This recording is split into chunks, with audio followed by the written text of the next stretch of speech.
در هندوستان وقتی که ما رفتیم در شهر مومبای، اونجا زیارت حاجی علی است و او طرف دیگهش که بری مندر است. اندو میگه چی فرق است بین مسلمان و اندو؟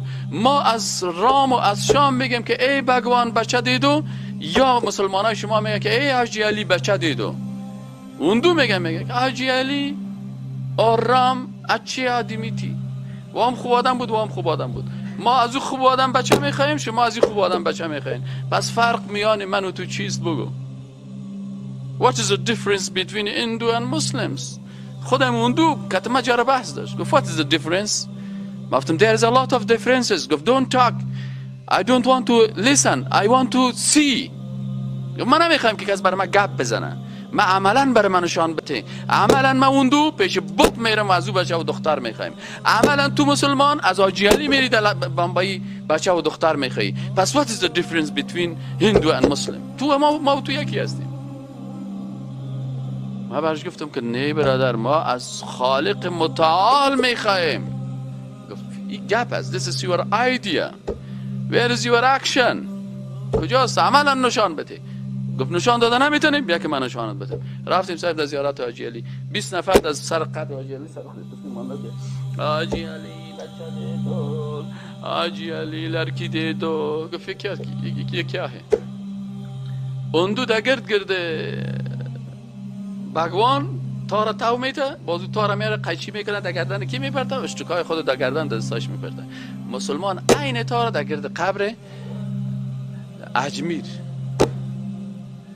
اندو تبله میزنه برای رام خواندن میکنه، مسلمان تبله میزنه برای قبر در اجمیر شریف صاحب.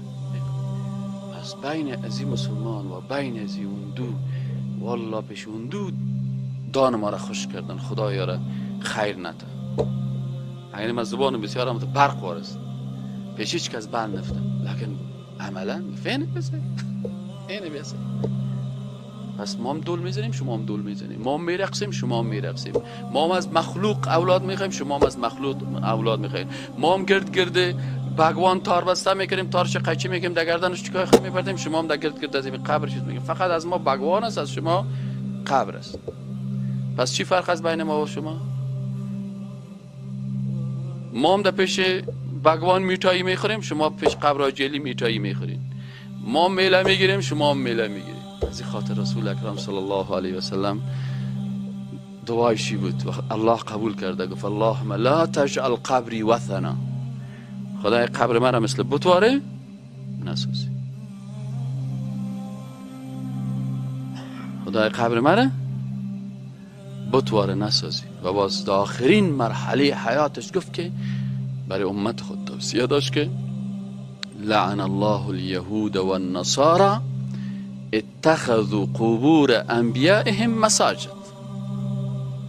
لعنت الله سر یهود و نصارا. چرا؟ قبرهای پیغمبرای خدا سجدگاه قرار دادن. پیش قبر پیغمبر سجده میکردن، پیش قبر پیغمبر ایدگاه جور کرده بودن، سر قبر پیغمبر محفل میگفتن، سر قبر پیغمبر قالی نوار کرده بودن، در 4 اطراف قبر پیغمبر طواف میکردن. گفت لعنت خدا سر از اینا نازل شد.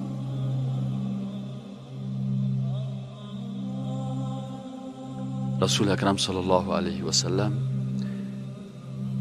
وظیفه خود انجام داده.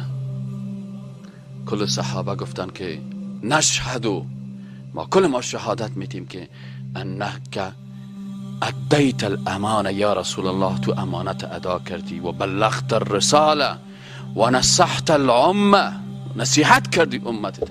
و ما هم شهادت میدیم والله واقعا که قرآن بخوانی و احادیث رسول اکرم صلی الله علیه و سلم بخوانی، واقعا رسول اکرم صلی الله علیه و سلم امانت ادا کرده، رسالت بیان کرده و تمام چیز مانده، از طهارت تا خلافت کل چیز بیان کرده، هیچ چیز از پیشش نمانده. از این خاطر آیت قرآن نازل شد که الیوم اکملت لکم دینکم، امروز دین بر شما تکمیل کردم و الحمدلله کامل ترین دین. ما در پوهنتون نظام سیاسی اسلام درس میتم در یک صنف که سیاست اسلام بخوانی که در هر بخشش آیات و حدیث است. در دیگه صنف اقتصاد اسلام درس میتیم. الحمدلله اقتصاد اسلام بزرگترین و لوکسترین اقتصاد در دنیا است. نظام معاملات، نظام اخلاقی اسلام درس میتیم. بهترین اخلاق، عفت زبان، عفت اعضای بدن، عفت عقیده، عفت شنیدن، کلش داره اسلام.